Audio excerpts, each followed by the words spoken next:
the two big topics that I brought up are two very, very sensitive topics.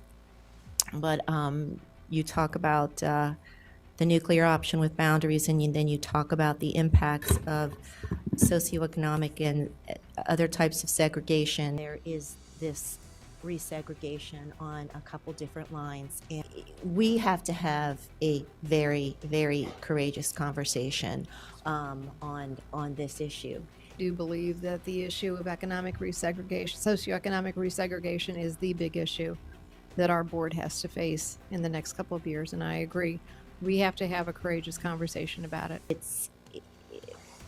It's not going to be easy because, like you said, of all the factors that happen, you can't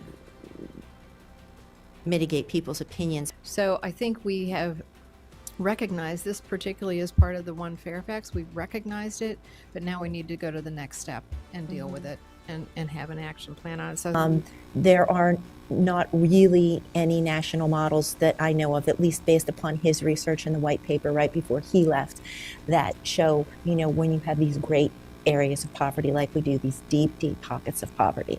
And so in context with the CIP, how do you boundary it out? Do you actually use the B word? All of those things. That was the B word I was talking about. That was the one I was saying. So I don't know what B word you were thinking. Well, Okay. boundary is yeah, one, yeah. but I would urge, if we're going to have an equity lens, that we shouldn't be calling something a nuclear option, because that's I agree. already, that's a loaded. it's No, and I don't mean that. I don't mean it disrespectfully. I'm just saying because it was. a comprehensive review of our boundaries. Right.